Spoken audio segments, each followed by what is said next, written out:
Today, we're diving into one of the most exciting space missions on the horizon, Artemis II. I mean, think about it. For the first time in over 50 years, we're actually sending astronauts back to the moon. This is huge. You know, this really is a monumental moment. After more than half a century, humanity is finally venturing back into deep space. And the Artemis program? It's not just some one-off mission. It's really the dawn of a whole new golden age of exploration. One that builds on the incredible legacy of Apollo, but has even bigger ambitions. So that begs the big question, right? Why now? What is the driving force behind this massive push to go back to the moon after all this time? The answer to that is, well, it's pretty much the key to understanding the entire Artemis program. To really get what's coming next, we've got to look at what just happened. See, before you put people on the most powerful rocket ever built, you have to be absolutely sure the machine works, and that was the whole point of Artemis I. So, back on November 16, 2022, the uncrewed Artemis I mission just thundered into the sky. It was basically a 26-day dress rehearsal for the SLS rocket and the Orion spacecraft. The goal was to push every single system to its absolute limit on a trip all the way around the moon and back home. And get this, during its trip, the Orion capsule flew nearly 270,000 miles away from Earth. That is a new record. It's farther than any spacecraft designed for humans has ever gone before. And this wasn't just for bragging rights. It was a deliberate test to prove the systems could handle the incredibly harsh environment of deep space. And after traveling 1.4 million miles, the mission ended with a picture-perfect splashdown right in the Pacific.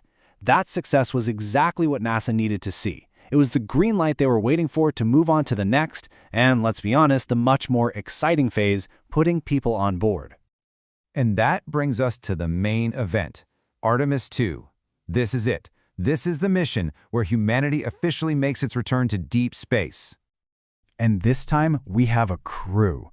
This four-person international team is made up of 3 NASA astronauts, Reed Wiseman, Victor Glover, and Christina Koch, and Canadian Space Agency astronaut Jeremy Hansen. These 4 are the pioneers who are literally going to write the next chapter of human history in space. So what's the game plan? Well, the whole 10-day mission is like this carefully choreographed dance in space. First, they're going to hang out in Earth's orbit for a bit, just to check that all the systems are working perfectly. Then, it's on to the main show, a flyby of the moon. And finally, they face the ultimate test, a blistering, high-speed re-entry into Earth's atmosphere at 30 times the speed of sound. No big deal, right? Now, it is really important to remember that Artemis II, as exciting as it is still a test flight. This entire 685,000-mile journey has one primary mission: prove that Orion's life support systems can keep a human crew safe and sound in the completely unforgiving vacuum of deep space. Of course, you can't have a mission this ambitious without some seriously incredible technology. So let's take a quick look at the amazing rocket and capsule that are going to carry this crew all the way to the moon. Everything starts with the Space Launch System, or SLS. And let me tell you, this thing is the most powerful rocket ever built. It's an absolute behemoth designed for just one purpose: to throw the Orion capsule and its crew with enough force to escape Earth's gravity and head towards the moon. Here's a pretty good way to think about it. The SLS rocket is the muscle. It's just the raw, brute force power you need to get off the planet. But the Orion spacecraft? That's the brains and the heart of the mission. It's a high-tech lifeboat that's going to be the crew's home for 10 days in the vast emptiness of space. So what's the endgame here? Why are we building the most powerful rocket in history? Well, the answer is all about the long-term vision, a plan that goes way beyond just planting another flag on the moon. The ultimate goal of the Artemis program is to create a permanent human presence on the moon. We're not just visiting this time, we're actually learning how to live on another world. And a key target for this is the lunar South Pole, where scientists are pretty sure there are huge reserves of water ice, an absolutely crucial resource for any future deep space missions. This really gets to the heart of the whole Artemis philosophy. We are going back to the moon to stay.